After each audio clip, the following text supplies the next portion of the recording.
Ebrahim Raisi, the president of the Islamic Republic of Iran, was a man shaped by the ancient city of Mashhad. Born in 1960, he grew up in the shadow of the Imam Reza shrine, a place of immense religious significance for Shia Muslims. His father, a cleric, instilled in him a deep faith and a profound respect for tradition. Young Ibrahim was a serious child, drawn to religious studies from a young age. He spent hours poring over holy texts, his mind absorbing the intricacies of Islamic law and jurisprudence. His childhood was marked by both piety and political upheaval. The Shah's iron-fisted rule cast a long shadow over Iran. Yet within the walls of the seminary, Raisi found his voice. He embraced the teachings of Ayatollah Khomeini, the exiled cleric who challenged the Shah's authority. Khomeini's fiery sermons, smuggled into the country on cassette tapes, resonated deeply with Raisi. As a teenager, Raisi joined the protests that swept through Iran's cities. In 1979, the Islamic Revolution triumphed. For Raisi, the revolution was a personal and political awakening. He threw himself into the revolutionary fervor, joining the newly formed Islamic Revolutionary Guard Corps. Raisi's rise through the ranks of the Iranian judiciary was swift and steady. His reputation for piety and his unwavering commitment to the principles of the Islamic Revolution marked him for advancement. He began his legal career as a prosecutor in Karaj, a city west of Tehran. His handling of cases, marked by a strict interpretation of Islamic law, drew the attention of powerful figures within the judiciary. In 1985, at the age of 25, Raisi was appointed deputy prosecutor of Tehran. Iran was locked in a bloody war with Iraq. Internally, the government faced opposition from groups deemed a threat to the Islamic Republic. Raisi, entrusted with upholding the security of the revolution, found himself at the heart of these challenges. His role in the mass executions of political prisoners in 1988 remains a controversial chapter in his life. Human rights groups have accused him of crimes against humanity. Despite the controversies, Raisi's star continued to rise. He held a series of increasingly important positions within the judiciary. Raisi's ambition to lead Iran became evident in 2017 when he challenged the incumbent Hassan Rouhani in the presidential election. Rouhani, a pragmatist who had brokered the nuclear deal with world powers, represented a more moderate path for Iran. Raisi, in contrast, campaigned on a platform of economic justice and a return to the core principles of the revolution. The election was closely contested. Rouhani ultimately prevailed, but Raisi's strong showing demonstrated the depth of support for his conservative message. In 2021, Raisi ran for president again.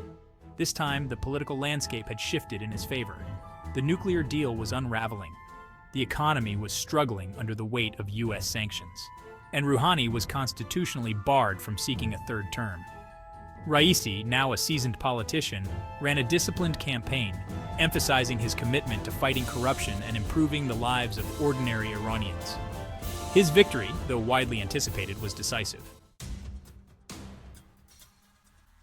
President Raisi's tenure was marked by a complex interplay of internal and external pressures.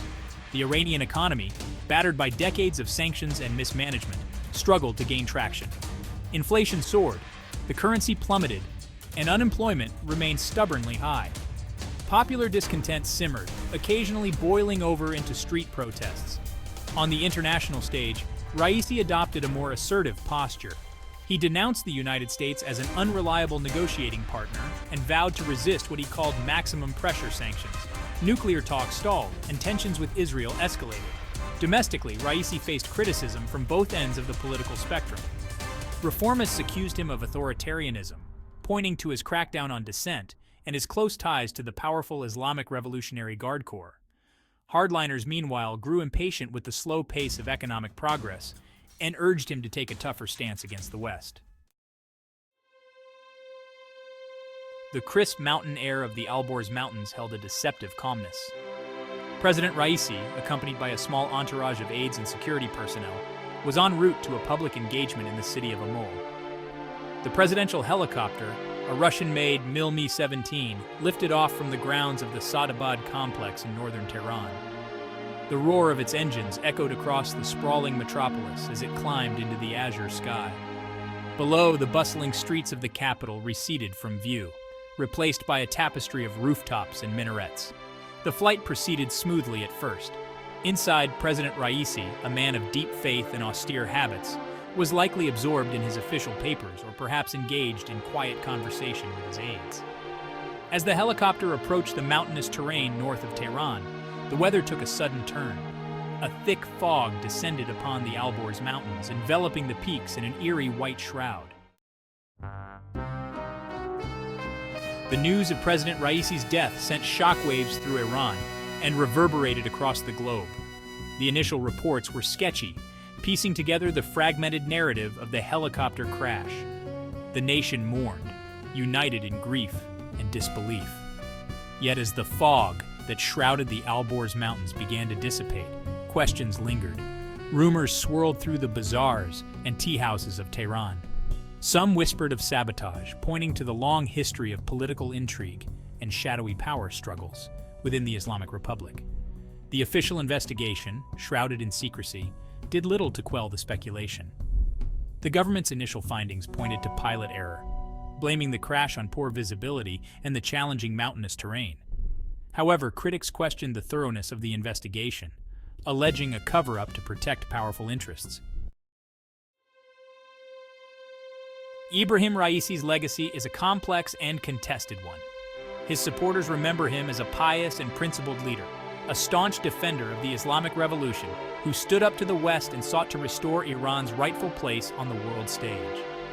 They point to his efforts to combat corruption, his focus on social justice, and his unwavering commitment to the principles of the Islamic Republic. His critics, however, paint a different picture. They view him as an authoritarian figure, a hardliner who stifled dissent, curtailed personal freedoms, and steered Iran towards greater isolation. The truth, as is often the case, likely lies somewhere in between these two extremes. Raisi was a product of his time, shaped by the tumultuous events that had convulsed Iran in the latter half of the 20th century. His presidency, cut short by tragedy, will be debated for years to come. The final flight of President Raisi serves as a stark reminder of the fragility of power and the enduring mysteries that often surround the deaths of those who wield it. Was it a tragic accident, a confluence of unfortunate circumstances? Or was it something more sinister, a calculated act of sabotage or assassination? The answers, like the wreckage of the presidential helicopter scattered amidst the rugged peaks of the Alborz Mountains, remain elusive. The official investigations, shrouded in secrecy, have failed to provide a definitive explanation, leaving behind a void filled with speculation, rumor, and unanswered questions. The enigma of Raisi's death continues to cast a long shadow over Iranian politics. It serves as a potent symbol of the deep divisions that persist within the Islamic Republic, the enduring legacy of past traumas, and the ever-present threat of violence that lurks beneath the surface of Iranian society. In the end, Ebrahim Raisi's legacy, like the circumstances of his death, may never be fully known.